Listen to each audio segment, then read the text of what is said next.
Allez, c'est maintenant l'heure dans Toute Liberté sur LCI. Nos éditorialistes commentent l'actualité, confrontent leurs points de vue et débattent avec notre invité du jour. Une heure de décryptage, de débat sans tabou, on espère, sans langue de bois, on espère aussi, en somme, en toute liberté. On est ensemble jusqu'à 10h.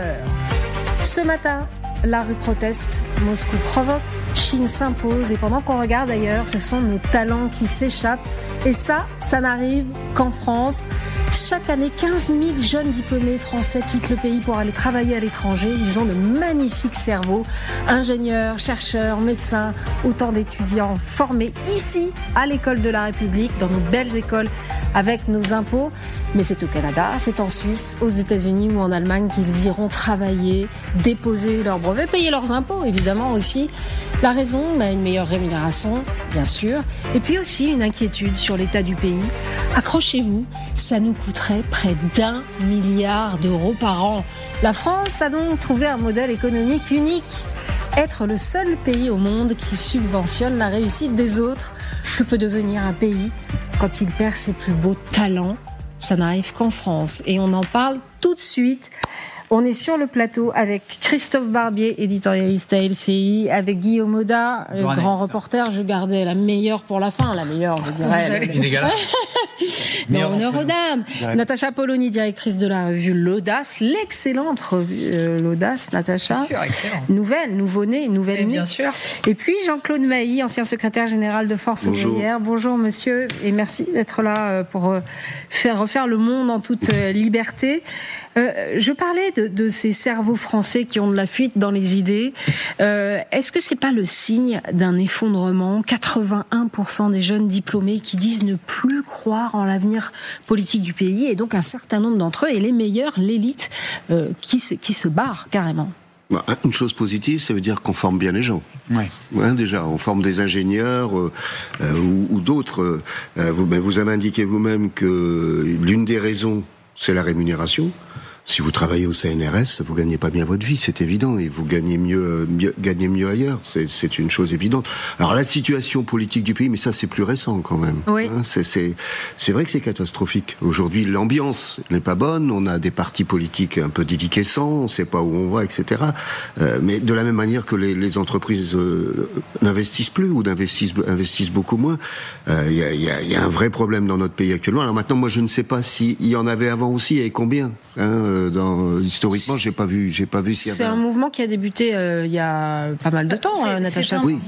Mais, pardon, juste un mot, Natacha. En même temps, quand vous allez dans les hôpitaux en France, vous voyez beaucoup de médecins formés au Maroc, etc., qui sont des bons médecins. C'est pas la question. Donc, il y a un va-et-vient également. Natacha ? Oui, il y a un va-et-vient, mais on a un problème de fond, me semble-t-il, qui est un problème à la fois culturel, économique et social. Le problème culturel, c'est qu'on a des élites françaises qui, depuis très très longtemps, ne sont pas patriotes. Et dans l'idéologie dans laquelle on fait baigner les jeunes gens, que ce soit dans les grandes écoles, tout ça, c'est pas absolument pas, ça ne va pas dans le sens d'un patriotisme, et en particulier d'un patriotisme économique, l'ENA étant le meilleur exemple de ça. Donc, dans la mesure où il y a l'idée que c'est toujours mieux ailleurs, on a des politiques qui nous ont vanté le modèle américain, le modèle allemand, etc., ça n'incite pas à rester et à se dire j'aime ce pays et je vais donner ma force et ma vigueur à ce pays. Il y a un problème économique qui lui est encore plus important, qui est le fait que nous avons une société qui a choisi, je vais le dire un peu brutalement, mais les vieux plus que les jeunes, le service plus que l'industrie, on va dire les épargnants plus que ceux qui rentrent sur le marché. Et en fait, les conséquences de la désindustrialisation, c'est que l'État n'a plus assez d'argent. Comme il a maintenu son modèle social, il ne peut plus investir dans la recherche. Et c'est pour ça qu'on a des chercheurs au CNRS qui sont payés une misère, des professeurs qui sont mal payés, etc. Donc ça se paye. Et le dernier point, c'est la question, en effet, de l'idée du devenir du pays. C'est-à-dire que quand on a un pays dont on voit que la communauté nationale se fracture progressivement, qu'il n'y a pas d'élan, qu'il n'y a pas de capacité à intégrer l'ensemble des jeunes générations en leur disant nous formons un peuple, eh bien tout ça n'est ni sécurisant ni positif pour l'avenir, et vous avez donc des jeunes gens qui se disent je vais m'en sortir mieux ailleurs. Qui a décidé, elle, de partir très très très très loin. On l'écoute. Clairement, je trouve qu'ici, on nous donne largement plus notre opportunité. Et puis après, tu as les cartes en main et tu montres qui tu es vraiment et de quoi tu es capable. Et voilà. Au moins, on te laisse la chance. En France, on m'a refusé, on m'a pas laissé ma chance, alors que j'ai pas plus d'expérience qu'avant. Voilà, Elsa et Pamari qui part en Australie, Guillaume. Il y a deux choses. Bon, il y a évidemment l'attractivité liée au salaire. Canada, États-Unis, Suisse, Allemagne, c'est effectivement le point commun de ces pays, c'est qu'on paye mieux là-bas et que forcément ça attire. Mais moi, ce qui me frappe, c'est la dimension. On avait fait une petite infographie là-dessus, c'est-à-dire les raisons du départ. C'est la fiscalité trop élevée en France, ça on va y revenir dans la deuxième partie de l'émission. La rémunération trop faible à 36%, et puis un marché du travail rigide et un climat social dégradé. Alors ça sont sont des choses qui sont relativement conjoncturelles, mais moi ce qui me frappe c'est la dimension psychologique de les étudiants qui sont interrogés et qui prennent leurs valises pour aller en Allemagne, en Suisse, aux États-Unis ou que sais-je. Ils disent à 70% qu'ils pensent que la France est en déclin. Ce que vous disiez tout à l'heure, leur principale inquiétude c'est la situation politique. 80% pensent que cette situation est trop instable pour y prospérer en tant qu'étudiant qui va rentrer sur le marché du travail, et 74% d'entre eux pensent que la situation économique n'est pas non plus favorable. Donc forcément, ça ce sont des choses qui interrogent notre modèle. D'abord, on forme des élites pour les autres, et puis la question que ça pose, c'est si on n'est pas capable de retenir nos cerveaux, mais qui va venir chez nous en fait, en réalité, faire prospérer ce modèle qui a bien des déficits industriels, comme le dit Natacha, et puis quelle image on donne celui d'un pays qui est très instable, celui d'un pays que les patrons maintenant, pour les questions qui sont les nôtres en ce moment, menacent de quitter, un pays déserté par ses cerveaux. Très honnêtement, je suis pas tout à fait sûr que ce soit un luxe qu'on soit capable de se payer en ce moment. Christophe, derrière la fuite des cerveaux, est-ce qu'il faut voir carrément, employons les grands mots, une crise de civilisation, c'est-à-dire une France qui finance l'intelligence mais qui n'offre plus les perspectives pour l'utiliser, qui ne donne plus envie, comme disait Natacha? Oui, bien sûr, on a une sorte d'excellence sur le papier, mais on n'arrive pas à la faire prospérer hors de l'école, hors de l'université. Parce qu'en effet, il y a les normes, il y a le problème de salaire. Et même si c'est bien d'être patriote, quand quelqu'un se dit je vais être patriote, mais je vais rater ma vie, alors que je pourrais la réussir ailleurs, c'est plus possible. Cela dit, moi, je m'inquiète pas outre mesure, parce qu'un ingénieur qui part en Chine, en Inde, ou aux États-Unis ou en Allemagne, ça m'inquiète pas pourvu qu'il revienne. Mais s'il revient 10 ans après, en ayant gagné des compétences, acquis du capital pour venir investir en France, développer des emplois en France, ça c'est bien. Donc, il faut faire en sorte qu'ils reviennent. Il faut développer une politique de bravo pour votre aventure outre-Atlantique, mais revenez. Les destinations favorites d'ailleurs, Canada, Suisse, États-Unis. Alors, c'est des endroits où on est bien payé, mieux payé. C'est des endroits aussi où la protection sociale, c'est pas la même. Il faut la financer, son assurance santé, quand on est aux États-Unis. Donc, disons-leur, allez-y, partez, réussissez ailleurs, mais revenez, parce qu'ici, il y a aussi de la qualité de vie. On peut peut-être avoir un protocole de ce type. Et puis, je pense qu'au-delà même du salaire, quand on sort des écoles, il faut payer les étudiants pendant les études. Mais oui, il faut un salaire étudiant parce que quand on paye un étudiant, on ne dépense pas de l'argent, on investit. On forme un médecin, un juriste, un ingénieur qui après va créer de la richesse pour le pays. Mais après, vous ligotez au radiateur, c'est ça. Non, à deux conditions. D'abord, ça oblige à sélectionner. On ne peut pas payer tout le monde, donc il faut être plus drastique sur la sélection et ne pas laisser tomber ceux qui auront raté la sélection. Et puis, il faut leur dire, attention, si vous partez en Suisse, vous remboursez. Donc, si vous acceptez d'être payé pour devenir médecin, ingénieur en aéronautique, sachez que vous devrez ensuite servir la France qui aura financé vos études. C'est pas mal, Barbier au pouvoir, non? Non, mais c'est un principe qui existe. Oui, de la pantoufle. Alors, ça existe dans les grandes écoles, Normal Sup, l'ENA, etc.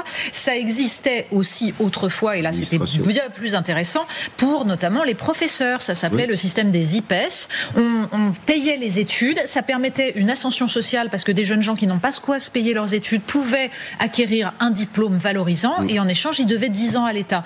Ça, par exemple, ça pourrait être remis en œuvre pour les professeurs des écoles, ce serait intéressant. Après, on peut pas le faire sur tous les champs universitaires, évidemment. Mais le problème que nous avons, c'est d'abord que souvent ils ne reviennent pas. Les jeunes gens qui partent, ils font leur vie, ils se marient, ils élèvent leurs enfants ailleurs. Ou ils reviennent à la retraite parce qu'il y a des bons hôpitaux. Voilà, c'est ça, exactement. Parce que tout simplement, quand on est jeune, on peut supporter d'avoir une protection sociale moins importante. Mais évidemment, quand on avance en âge, c'est beaucoup plus important la protection sociale. C'est pour ça que la question, c'est celle du rapport entre les générations. Les débats que nous avons actuellement où on s'envoie des insultes à la figure boomer, etc., en fait, révèlent ça, c'est-à-dire que nous avons une société bloquée avec des jeunes qui ont l'impression c'est pas une impression, il n'y a pas d'ascenseur social. C'est-à-dire que la France a cassé cette possibilité pour ceux qui aspirent à la méritocratie d'être récompensés de leurs efforts. Ça, il n'y a plus, et donc ils ont l'impression que s'ils n'ont pas eu la chance de bien être, ils ne pourront pas être reconnus. Et c'est ce que disait cette jeune fille, c'est qu'on lui a pas laissé sa chance, celle qui témoignait, qui est allée en Australie, et que ailleurs, elle n'a pas forcément les diplômes qu'il faut, etc. Mais si on en veut, on réussit. Ça, il faut changer ça en France. Jean-Claude Mailly, la vraie question, c'est quand même comment un pays peut se développer sans ses cerveaux. Est-ce qu'on n'est pas en train de devenir un modèle assez inédit dans le monde, une nation sous-traitante de l'intelligence mondiale ? Je n'irai pas jusque-là, mais il a été dit tout à l'heure, c'est Natacha, je crois, qu'un des problèmes de fond qu'on a aussi, c'est la désindustrialisation. Un pays et ça continue. En ce moment, à nouveau, la désindustrialisation. Et un pays sans industrie et un pays qui décline. Ça, alors là, on peut faire tout ce qu'on veut sur le plan économique, c'est une évidence. Mais il y a aussi d'autres raisons, je pense. Par exemple, la France est un pays dans lequel, dans beaucoup d'entreprises, on est resté sur des schémas très verticaux de pouvoir. Alors qu'il y a un besoin et une demande d'horizontalité. Ça, c'est quelque chose de très fort. Il y a quelque chose qui passe très mal aujourd'hui, qui commence à être mis en cause, c'est ce qu'on appelle les flex-office dans les services, où les gens n'ont plus de bureau, etc. Ils ont plus envie. C'est le cas ici ? Oui, c'est une erreur. Voilà, ça ne marche plus. Ça ne tue l'esprit d'équipe, etc. Et il y a une vraie demande. Moi, j'ai travaillé là-dessus il y a pas longtemps, notamment des jeunes générations. Il y a une vraie demande d'autonomie, de respect et de responsabilité. Et ça, on en trouve dans certaines entreprises, mais pas partout. Donc ça n'incite pas, y compris à rester dans l'entreprise, etc. Et on a envie d'aller voir ailleurs. Alors, une fois qu'on est dans l'entreprise, qu'est-ce qu'on fait ? On est souvent mécontent. Deuxième journée de mobilisation arabile de la transition, vous l'aurez. C'était magnifique. C'est l'heure de notre à la une. En toute liberté. Alors, nouvelle journée de grève aujourd'hui. Moins de monde, peut-être dans les cortèges attendus en tout cas, mais toujours une sorte de colère. Les syndicats le disent, c'est pas le nombre qui compte, c'est l'opinion, c'est l'air du temps. Pendant ce temps-là, Sébastien Lecornu prépare un budget sous contrainte avec cette promesse d'améliorer la retraite des femmes.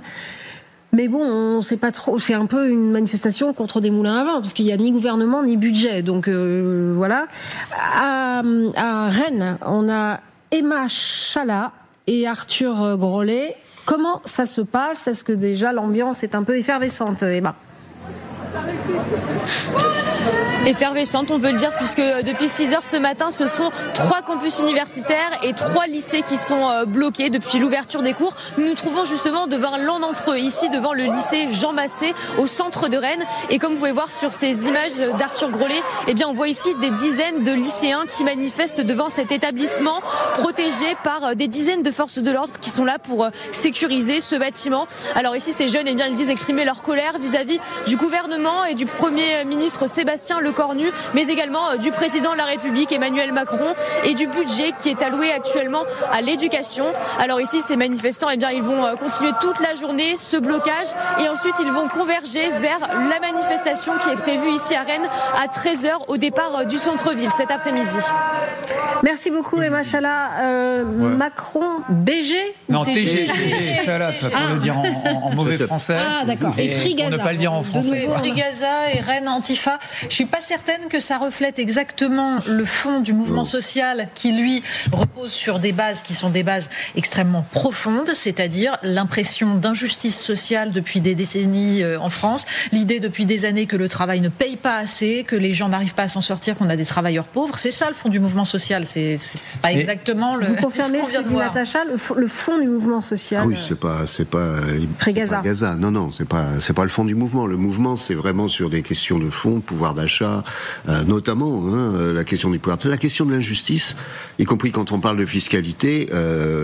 S'il n'y a pas d'équité ou vraiment de justice fiscale, ça ne marchera pas. Mais moi, je pense que ce sera une journée d'entre-deux.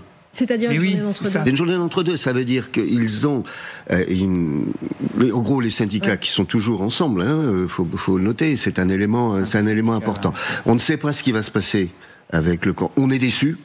Et moi, je comprends pas, pour être clair, je comprends pas le comportement du Premier ministre. Je le comprends pas. Vous comprenez pas quoi ? Attendez, c'est très rare quand un Premier ministre reçoit l'ensemble des syndicats. Moi, en 14 ans, si ma mémoire est bonne, ça a eu lieu qu'une seule fois. Et avec qui ? Avec Villepin, et ça s'est mal passé. C'était au moment du CPE. Très mal passé. Donc, c'est très rare, ça. Donc, quand vous faites ça, c'est pas pour aller à l'échec. Or là, il a reçu, et il s'est rien passé. Il a envoyé une lettre, quand même. Attendez, oui. Attendez. Oui, mais la lettre, c'est quoi ? C'est rien, c'est du vent. Bon, excusez-moi, c'est du vent. Alors, il y a deux possibilités. Où il est uniquement dans la com, où il y a quelqu'un au-dessus qui lui a dit non. Mais sur la suspension, parce qu'il en a parlé au syndicat, la suspension. Il n'a pas dit qu'il la ferait. La suspension de la réforme des retraites. Ouais. Il en a parlé au syndicat, sans s'engager sur l'affaire, mais il en a parlé, il le fait pas. Alors, il y a peut-être qu'il y a au-dessus, il y a quelqu'un qui s'appelle Emmanuel Macron, qui a dit non, ça, il n'est pas question, c'est une possibilité, j'en sais rien. Donc, quand je dis en entre-deux, ça va dépendre de ce qui va se passer dans les jours. C'est pas la nomination du gouvernement, c'est pas ça qui va changer les choses, mais qu'est-ce qu'il va annoncer? Sinon, si ça continue comme ça, il va pas rester longtemps. Mais justement, mais pour retourner la question, et plutôt regarder les choses du point de vue de l'intersyndical, acte 2 de la mobilisation sociale, dans un entre-deux, pour reprendre votre expression, pas encore de déclaration de politique générale, pas de budget, pas de gouvernement.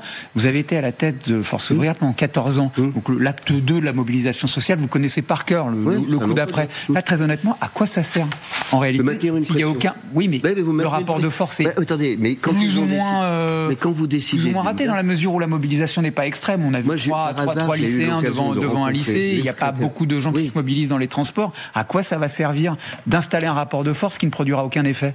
Pas aujourd'hui, mais peut-être demain. Vous savez, ça, moi, vous savez, là-dessus, mon expérience fait que parfois, vous pouvez avoir une journée qui marche bien, une deuxième qui marche moins bien, et en fonction des événements, la troisième marche bien, ou ça s'arrête parce que vous avez satisfaction. Ça dépend, l'histoire n'est jamais écrite. Donc, il y aura troisième moi, journée. j'ai eu l'occasion de voir dans un rassemblement qui n'était pas manifestation, rencontrer plusieurs des responsables syndicaux. Quand ils avaient vu le Premier ministre, donc, et avant de faire qu'il se voit en collectif avec lui, tous disent peut-être qu'il y a des ouvertures, peut-être. On a un climat différent par rapport. Bon, ils étaient plutôt psychologiquement. Et là, ils ont pris la douche froide. La réunion à Matignon, ça a été la douche froide. Enfin, on n'est pas un Premier ministre, c'est pas ministre de la Défense où il y a une hiérarchie qui fonctionne bien, on donne des ordres et ça suit. C'est pas la même chose quand on est à Matignon. Alors, je sais pas la raison de fond, mais en tous les cas, il veut que ça se calme. Et puis, à la limite, je vais pousser, même si les manifs ne donnaient rien, il y aura un effet boomerang. Obligatoirement, ça a toujours été le cas. J'ai une question à vous poser. J'ai fait un petit carton. Parce que ces débats sur les impôts, je finis par... je pense qu'on finit tous par saturer. J'ai fait un carton avec les chiffres de l'INSEE. 10% des foyers fiscaux payent 70% de l'IR. 56% des foyers fiscaux n'en payent pas. 57% des foyers fiscaux reçoivent plus de l'État qu'ils n'y contribuent. Est-ce qu'on peut vraiment parler d'injustice fiscale en France ? Je vous pose une question simple. Oui, tout simplement parce qu'on a un système fiscal vérolé. Depuis longtemps, moi je pense qu'il y a longtemps qu'il faut une vraie réforme fiscale. Moi j'ai toujours considéré que même ceux qui quel est l'impôt le plus juste ? L'impôt le plus juste, c'est l'impôt sur le revenu. Or c'est un impôt... Celui-là. Oui, mais moi je suis là, tout le monde doit le payer. Tout le monde doit, même si c'est symbolique. C'est ce qui fait que vous êtes citoyen. Alors après, on peut regarder la masse des impôts, regarder ce qu'on diminue, ce qu'on augmente, etc. Là, on l'a mité complètement, à la fois parce qu'il y a une partie qui ne le paye pas parce qu'ils n'ont pas assez d'argent, et en même temps, ailleurs, vous avez des niches fiscales ou des systèmes d'optimisation fiscale qui sont inacceptables. Donc ce système est mité. Ça veut dire qu'il faut une grande réforme fiscale. La dernière fois, on en a parlé, ça n'a pas duré longtemps, c'était Jean-Marc Ayrault. Vous voyez, c'est pas aujourd'hui. Les gouvernements n'osent pas aller là-dessus. Ils n'osent pas aller là-dessus. Et c'est vrai que c'est pas un truc de court terme, on fait pas ça en 15 jours. Voilà, mais c'est un système qu'il faut revoir. Est-ce que vous seriez d'accord pour l'année blanche, qui fait payer aux Français l'inflation et qui fait rentrer dans l'impôt sur le revenu de nouveaux contribuables, en échange d'une baisse de TVA sur les produits de première nécessité ? Ça faut se regarder. Moi, à tous les cas, L'année blanche, mais il ne peut pas y avoir que l'année blanche. Je veux dire, on peut. Pour retravailler la progressivité. Oui, non, mais il faut tout remettre à plat parce que on a. Ça, c'est 2027. Mais oui, mais c'est 2027. Oui, mais moi, Christophe, tant qu'on ne traitera pas les questions, c'est une des questions de fond. Pour moi, il y en a deux. Il y a la fiscalité. Alors après, il y a la réforme de l'organisation de l'État. Et moi, je suis assez d'accord, pour être clair là-dessus, avec Jean-Louis Borloo. Voilà, sur la manière de concevoir les choses, et les réformes qu'il faut faire. Tant qu'on ne fera pas ça, on fera du rabot, on fera du rafistolage. L'année prochaine, on sera dans la même situation. Juste une chose, est-ce que le problème, c'est pas tout simplement que tout ce monde-là est en train de faire semblant d'avoir une prise, c'est-à-dire que tout le monde discute depuis des mois de l'écume, c'est-à-dire comment on redistribue, alors même qu'on n'a plus de prise sur le commerce, on n'a plus de prise sur la monnaie, on n'a plus de prise sur rien, et que quand on voit par exemple la révolte paysanne dont tout le monde se moque aujourd'hui, où ils essayent désespérément de dire qu'on leur impose des normes, alors même qu'il y a un déferlement de produits qui sont faits ailleurs, avec des choses qui sont interdites à nos producteurs, à nous, franchement, tout cela est ridicule. La question pour agir, c'est comment on protège nos producteurs. C'était la conclusion de Natacha Polony. Vous abondez dans son sens. Oui. Merci beaucoup d'être passé sur le plateau dans toute liberté. Allez, une petite pause et tout d'un coup, un navire russe fantôme. On se croirait dans un James Bond. Zone intermédiaire. Zone intermédiaire. À tout de suite.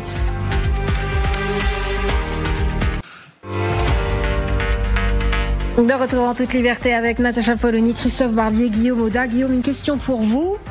Un bâtiment russe intercepté au large de nos côtes avec des militaires français à bord. On se croirait dans un roman d'espionnage, sauf que c'est bien réel. Alors la question que tout le monde se pose, j'imagine, et moi la première, c'est qu'est-ce que fabriquait ce bateau au large des côtes françaises ? Bah oui, tiens, bonne question. Qu'est-ce qui fabriquait ce navire au large des côtes françaises ?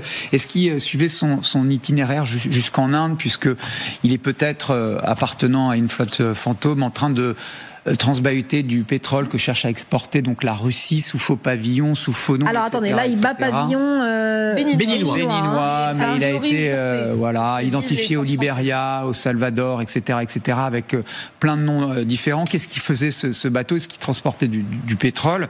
Est-ce qu'il a été immobilisé sur demande danoise ? Parce que la presse danoise et les autorités danoises soupçonnent que ce navire aurait pu être une rampe de lancement de ces fameux drones qui ont survolé le Danemark et l'aéroport de Copenhague en particulier, ou alors, hypothèse que je soulève, faisait-il du renseignement. À 200 km du parc maritime éolien de Saint-Nazaire se trouve l'île Longue. Et l'île Longue, c'est le lieu où se trouve la base opérationnelle de la force océanique stratégique. En clair, c'est là que la France met à l'eau ses sous-marins nucléaires lanceurs d'engins. Pour le moment, évidemment, les investigations sont en cours. On a vu nos images LCI, des militaires français qui montent quand même sur un navire, c'est quand même pas commun. Des forces spéciales et la gendarmerie maritime, ça veut dire quelque chose. Qu'est-ce qu'on va trouver à l'intérieur de ce navire ? Peut-être de la simple marchandise, peut-être des cales de pétrole, peut-être du matériel électronique servant à lancer des drones, peut-être des moyens d'écoute et de renseignement. Les investigations, elles sont en cours. Ce qu'on sait pour le moment, c'est qu'effectivement, ce navire, il cumule les pavillons, il cumule les noms, il joue à brouiller les pistes, faisait des ronds dans l'eau au large de Saint-Nazaire. Il y en a beaucoup en Russie. Alors, il y a à peu près 400 à 600 navires qui permettent aux Russes de transporter du pétrole vers les pays qui en importent, encore une fois, de manière totalement, entre guillemets, clandestine, parce que le droit maritime international permet à n'importe quel navire de naviguer sans être forcément arraisonné, sauf cas extrêmement précis, esclavage ou transport de cocaïne, de drogue, etc. Mais bon, en l'occurrence, là, il y a beaucoup de questions qui se posent, questions qu'a soulevé.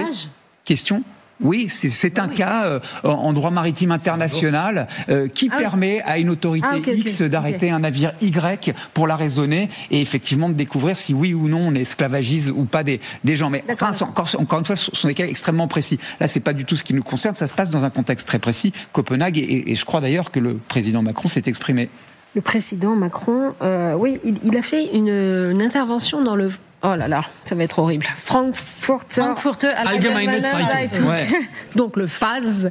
Et il dit je travaille actuellement à l'actualisation de notre doctrine. Je souhaite poursuivre l'approfondissement de notre dialogue stratégique avec les Européens qui le souhaitent. Oui, tout est lié là. Tout est lié, mais ça tout est lié. Moi, alors, pardon. Moi, je trouve que ça veut dire quelque chose. Tout est lié, oui, ça veut dire quelque chose. Vous allez nous expliquer. Vous avez la mine de Ramina Grogis, gourmande. J'adore la gourmandise. Non, vous adorez ce sujet. D'abord, Natacha, pourquoi il parle dans un journal allemand de ça Alors c'est un peu parce qu'il en a déjà parlé dans des journaux français, donc il n'y a pas d'immense polémique. Et surtout parce que les Allemands, eux, ont très très envie de nous mettre sur la touche également sur ce sujet-là. C'est-à-dire que vous avez des grands leaders allemands qui s'exprime depuis déjà un bout de temps, et Friedrich Merz également avant lui Olaf Scholz avant de devenir chancelier, etc., pour dire écoutez, la France est visiblement faible, nous avons de l'argent, donc nous devrions partager le siège à l'ONU, et quant à la dissuasion, là c'est la dernière déclaration, écoutez, la dissuasion, il faudrait que ce soit sous contrôle allemand. Donc ce ne sont pas les chanceliers en exercice qui disent ce genre de choses, mais il y a une petite musique allemande qui est très intéressante, c'est-à-dire qu'en gros, les Allemands qui n'ont pas payé d'armée depuis 1945, ce qui leur a permis de consacrer tout leur argent à l'économie et donc d'accumuler des excédents budgétaires absolument gigantesques, décident de les utiliser maintenant que nous sommes affaiblis pour essayer petit à petit de fragiliser notre industrie de défense. Ils nous demandent la dissuasion nucléaire alors même qu'ils font tout pour torpiller notre industrie nucléaire civile. Or, civile et militaire sont très liés dans le développement, ne serait-ce que parce qu'il faut des gens formés pour le nucléaire. Bref, il y a là un rapport de force et on espérer que la France, justement, ne se laisse pas avoir sous prétexte, une fois de plus, de jouer les bons élèves européens. Donc il va falloir affirmer qu'une dissuasion nucléaire, c'est évidemment qu'elle dépasse le cadre des frontières françaises, évidemment que nos intérêts vitaux, ils sont ailleurs en Europe, mais c'est nous qui décidons parce que c'est nous qui l'avons forgé, qui l'avons payé, exactement. 8 milliards d'euros. Christophe Barbier, je ne sais pas pourquoi, vous écoute avec un sourire énigmatique. Je ne suis pas du tout d'accord avec l'analyse de Natacha, et je suis d'accord avec sa conclusion. Je ne suis pas du tout d'accord avec son analyse, parce que je pense qu'il faut remonter au 15 février 63, quand le général de Gaulle à l'école militaire présente la doctrine de dissuasion aux hauts gradés. Et que dit-il ? Il dit, voilà, s'il y a une guerre, notamment atomique, en Allemagne, la France est frappée. Il y a des dégâts. Donc, ce qu'elle disait, donc nos intérêts vitaux sont en Allemagne, donc en gros notre dissuasion s'étend à l'Allemagne. Emmanuel Macron ne fait que prolonger cette réflexion depuis le mois de mars dernier, en disant maintenant il n'y a plus de rideau de fer. Donc ce qui était l'Allemagne avant, c'est toute l'Allemagne depuis la réunification, mais c'est peut-être aussi la Pologne, c'est peut-être aussi les pays baltes, c'est peut-être aussi les pays scandinaves. Nos intérêts vitaux sont peut-être là. Amorçons le dialogue avec ces pays s'ils veulent profiter de notre protection, et si nous, on a envie d'étendre notre parapluie jusque-là. Il ouvre le dialogue. Et évidemment, à aucun moment il s'agit d'avoir une codécision pour l'usage de cette arme nucléaire, l'usage éventuel. D'abord parce que quand vous avez 6 minutes pour décider, vous ne réunissez pas un Conseil européen, et parce que l'arme nucléaire, c'est le cœur même de la souveraineté, d'autant plus qu'on est désormais la seule puissance de l'Union à l'avoir, puisque les Britanniques sont sortis de l'UE. Donc il n'y a absolument aucune ambiguïté, mais un certain courant germanophobe avec Jean-Luc Mélenchon ou europhobe avec d'autres dit vous voyez, les Allemands, ils veulent nous piquer le bouton nucléaire. L'europhobe de la bande, quand vous dites les Allemands, Christophe Barbier, je défends une Europe qui sache défendre ses intérêts. Oui, mais moi je défends l'Europe qui est basée. Il faut comprendre les mécanismes de concurrence. Quand vous dites les Allemands, en fait, vous parlez quand vous dites les Allemands veulent partager le siège au Conseil de sécurité et ils veulent récupérer la décision nucléaire, vous l'avez dit. Eh bien, c'est faux. Mais c'est faux. Au contraire, c'est l'occasion pour nous de relancer le couple franco-allemand avec une dominante française. Je n'ai pas dit. Excusez-moi, on va se calmer. Je n'ai pas dit que ça allait arriver. Je vous cite le patron de la CDU qui a fait cette déclaration. Il faut lire les journaux. Oui, parfois aussi ils disent que l'Alsace-Lorraine. Parfois certains disent que l'Alsace-Lorraine ça devrait revenir allemand. Ce qui est vrai aussi, c'est qu'il y a forcément. C'est extraordinaire. C'est-à-dire que en fait, vous faites comme si le réel n'existait pas. Le réel, c'est qu'il y a actuellement une fragilisation de l'industrie de défense française par des décisions allemandes. Et si vous discutez avec n'importe qui dans l'armée française ou dans l'industrie de défense, ils vous diront que cette concurrence, il ne faut surtout pas se laisser torpiller et se laisser avoir, qu'elle existe et qu'elle nécessite que la France défende ses intérêts et pas seulement ses intérêts. Les intérêts européens. Parce que les Allemands sont en train de perpétuer la dépendance totale de leur industrie d'armement vis-à-vis des États-Unis. Ils font des accords avec Anduril, avec Lockheed Martin.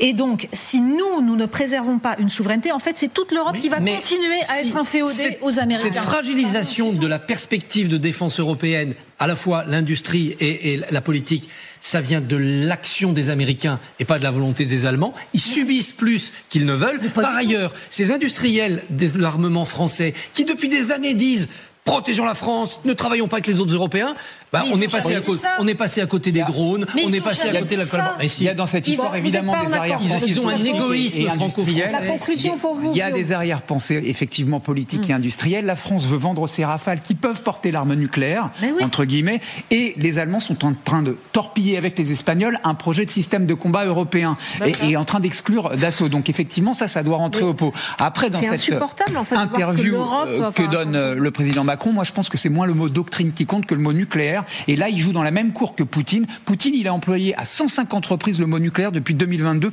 précisément pour dissuader les Européens d'aider l'Ukraine. Et bien là, ce que fait Macron, employant le mot nucléaire, c'est dire je joue dans la même cour et je bande les muscles. On verra si ça fonctionne. Est-ce que c'est escalatoire, comme il dit souvent ? Muscles, c'est fini, les amis, mais je sens qu'on va en reparler. Dis donc, ça met un peu d'ambiance sur le plateau. On passe à la petite phrase qui fait du bruit. Plein là, petites phrases qui faisaient du bruit. Oui, il y a eu plein de petites phrases qui faisaient du bruit aujourd'hui, hier, cette nuit, enfin bref. Et il y a eu Yaël Braun-Pivet qui a fait une petite vidéo. Elle parlait des élections au bureau de l'Assemblée nationale. On l'écoute.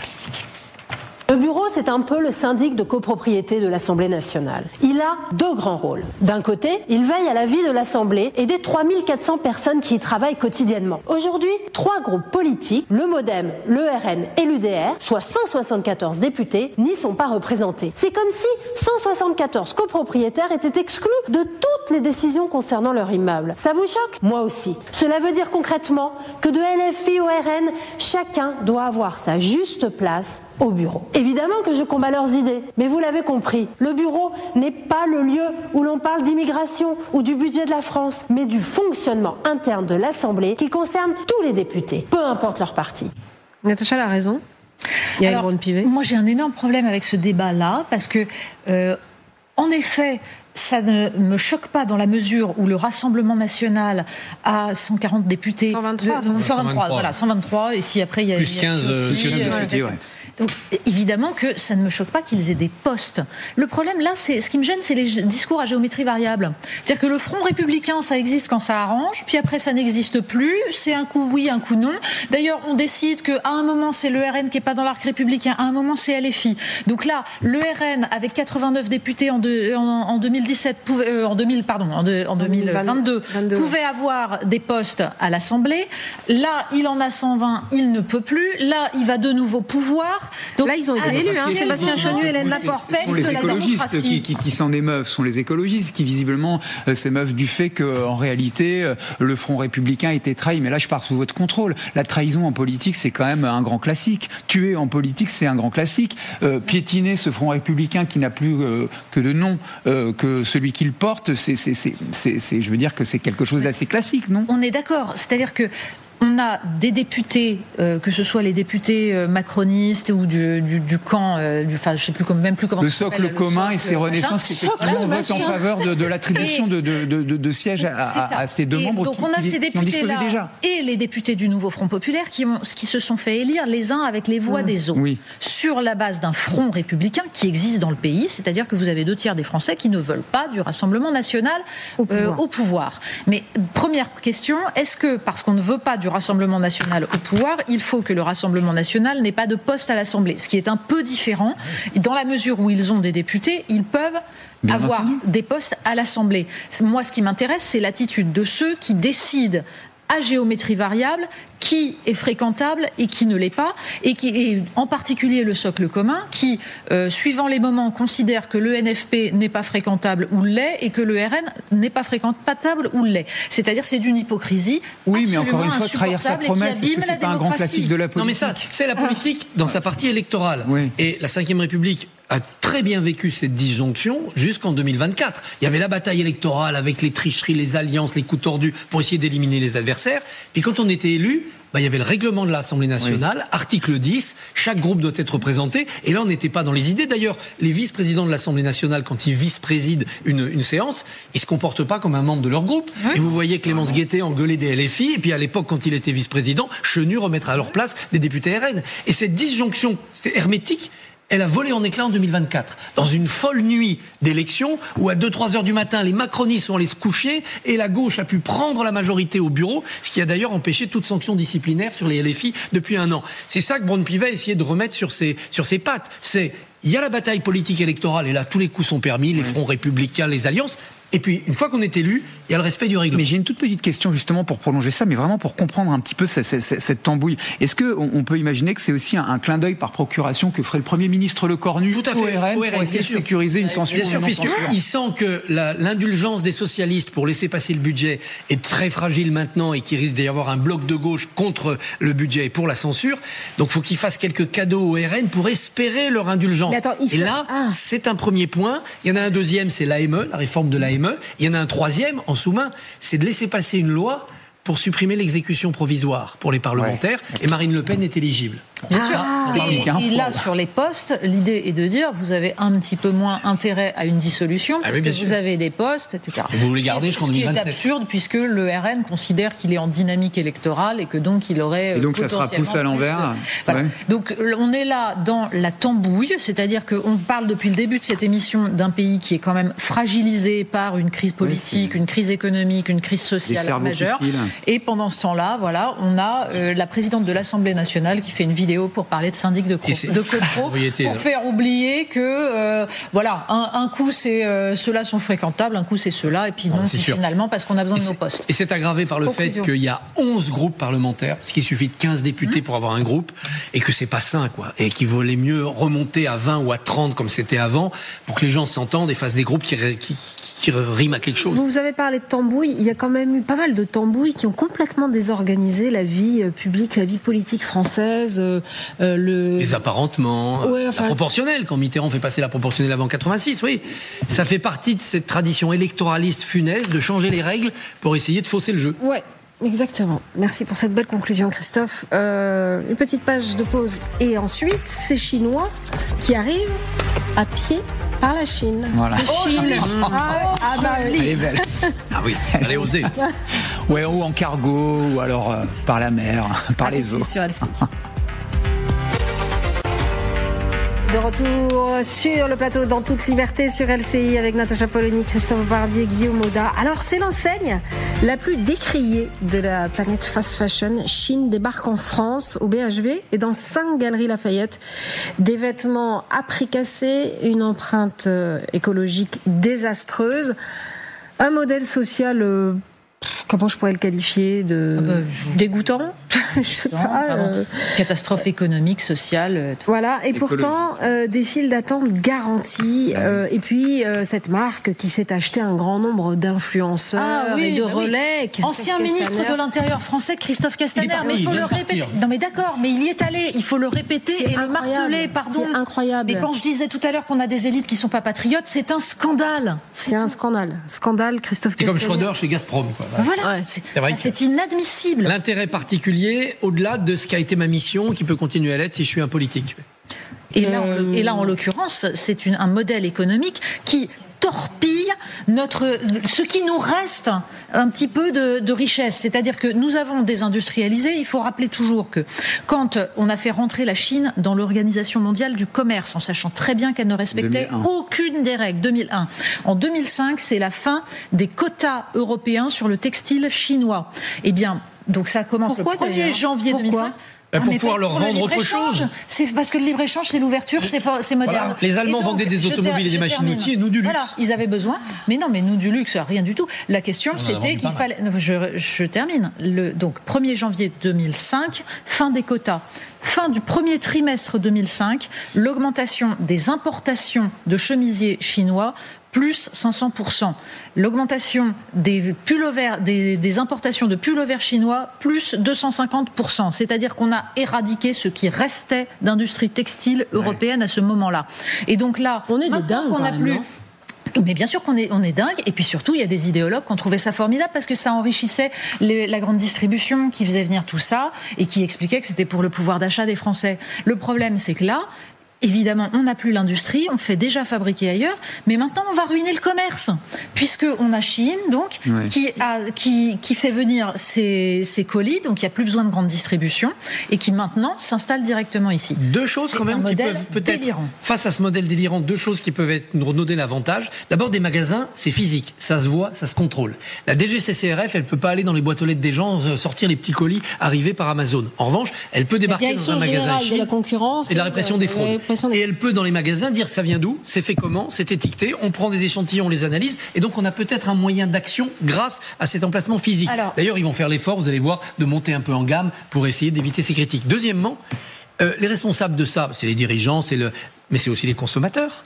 Oui. Qu'est-ce qu'on fait pour dire aux consommateurs arrêtez de passer par Chine, de faire des économies de bout de chandelle en ruinant votre propre avenir. Alors, vous avez fait rien, Christophe, face à des prix qui sont extrêmement concurrentiels. Vous ne faites rien face à des prix qui sont extrêmement concurrentiels. Quand vous voulez vous acheter une chemise et qu'elle coûte 5 € versus une chemise qui coûte 60 € aux Galeries Lafayette ou BHV pour ne pas les citer, puisque ce sont des enseignes qui accueillent Chine, très honnêtement, vous faites vite votre choix. Attendez, justement, on a des consommateurs qui expliquent leur choix. Attendez, Natacha, juste après. Des consommateurs qui expliquent leur choix de Chine.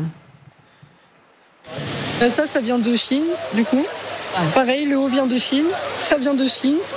Tout vient de Chine, en fait. Plutôt que d'avoir un t-shirt à genre 20 voire 30 € en magasin, là, on les a à 5 € par exemple. Ça reste éphémère, on s'en sert une année et puis l'année prochaine, ça permet de racheter d'autres modèles. J'y vais tous les jours. Quand j'ai 5 minutes, je regarde pour voir s'il n'y a pas une promo. C'est bien rentré dans mon quotidien. Elle dit Oui, c'est une question de pouvoir d'achat. Parce qu'elles interrogent notre modèle, c'est-à-dire on achète en gros le bonheur par le shopping, beaucoup de vêtements à pas cher et on les jette. Après, ce qui est intéressant dans ce débat, et je vais aller peut-être un peu dans votre sens ou vos marottes, Natacha, c'est que quand on écoute le patron de Chine, qu'est-ce qu'il dit ? Vous savez, nous on est arrivé en 2018. On est né en 2018. Il ne me semble pas que l'incapacité industrielle française à fabriquer des vêtements date de 2018. Ça fait longtemps que votre modèle est en crise. Ça s'entend également. Et lui, ce qu'il dit également, alors après, ça c'est de l'élément de langage. Évidemment qu'il est en train de vendre sa marchandise et d'ailleurs dans des beaux sacs qui ressemblent à des sacs Chanel.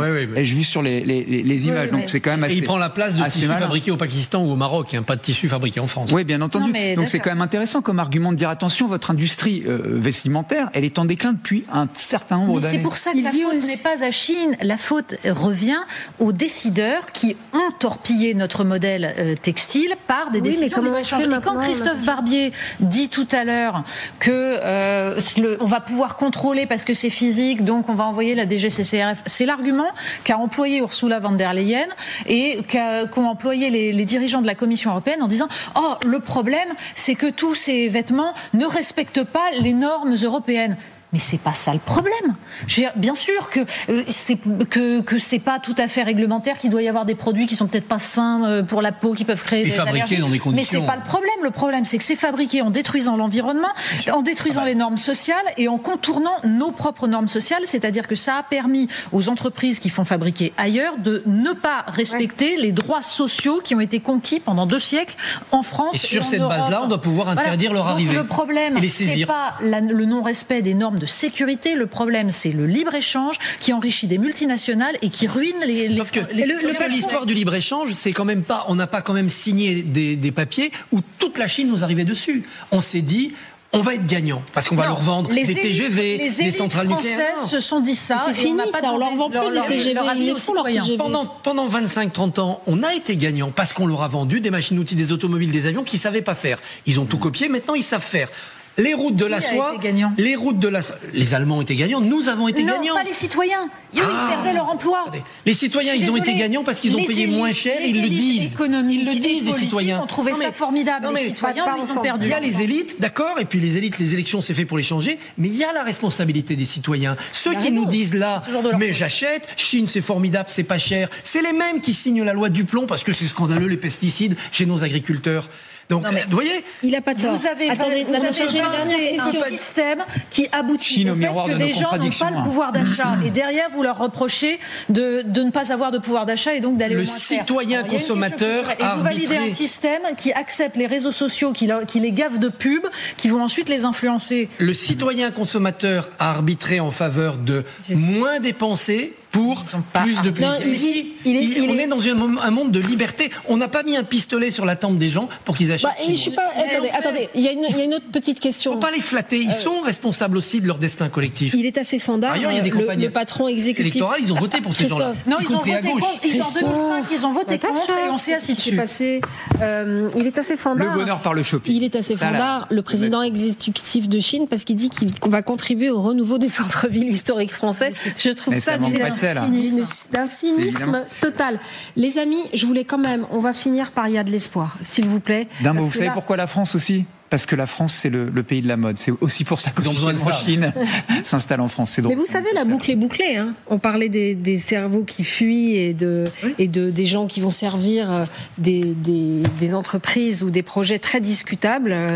En fait, la vie est un éternel recommencement, Christophe. Bon, allez, c'est maintenant, il y a de l'espoir. Alors, j'ai décidé pour cette fin d'émission de vous diffuser des très belles images de notre belle terre. Regardez comme c'est beau, ça fait vraiment du bien, je trouve, dans cette... Parce qu'il y a une bonne nouvelle, c'est que la couche d'ozone qu'on croyait condamnée est en train de lentement guérir. C'est une lente guérison. Le trou au-dessus de l'Antarctique qui mesurait 19 millions de kilomètres carrés, il atteint ce chiffre. C'est en train de baisser. C'est le résultat d'un effort mondial. Alors, quand on arrête d'en rajouter une couche de pollution, la planète respire un peu enfin, Natacha. Oui, mais on voit à quel point il faut pour ça des décisions et des décisions politique. Le problème est un problème de système. D'ailleurs, dans vos très belles images absolument sublimes, il y avait juste une grosse verrue, c'était ce paquebot de croisière. C'était naze.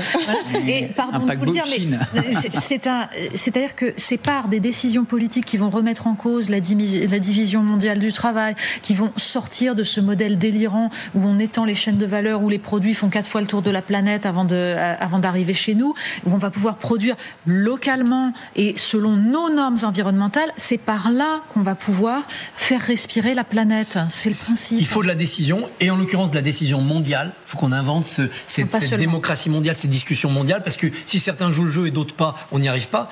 Et il faut que ces décisions elles soient partagées. Sur la couche d'ozone, avec les gaz, les bombes vaporisateurs, l'opinion mondiale, notamment de l'Occident consumériste, a adhéré et a dit stop, on change nos modes de consommation pour obtenir ce résultat. Et donc sur les autres sujets, notamment celui dont on parlait sur la fast fashion, il faut aussi faire partager ça, responsabiliser le consommateur et lui dire que sans lui, il faut les bonnes décisions, mais sans lui, on n'y arrivera pas, rien ne se fera.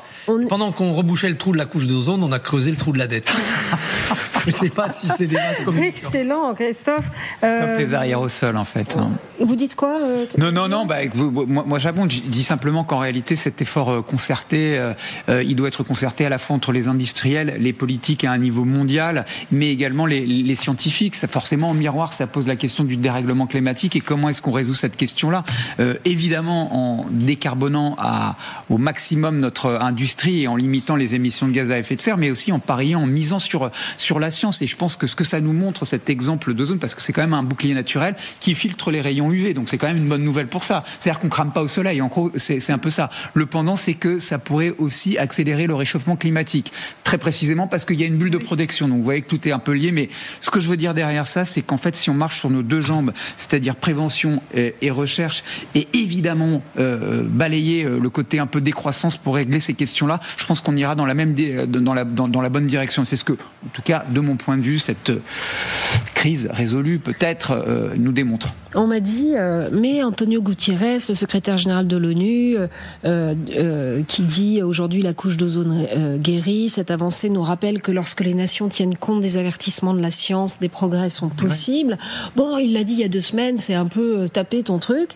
Et je me dis, mais on en a entendu parler nulle part, en fait.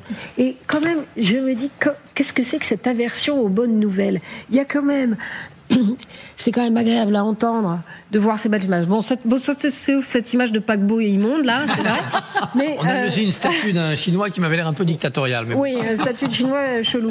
Mais quand même, ça fait du bien, Christophe. Pourquoi il y a quelque chose au fond de nous qui fait que nous aimons le malheur. C'est Alfred de Musset qui disait ça. Il faut s'arracher à cette mélancolie. Et moi, j'ai appris en entrant en école de journalisme que le journalisme, c'est l'histoire des trains qui n'arrivent pas à l'heure. Ah oui. Donc c'est un peu ce qu'on fait quand même tous les jours. Non, alors là, bon voilà, vive la couche d'ozone qui guérit lentement. Voilà un train qui arrive à l'heure. Les amis, voilà un train qui arrive à l'heure. Merci d'être passé sur le plateau dans toute liberté. On se retrouve demain à 9h.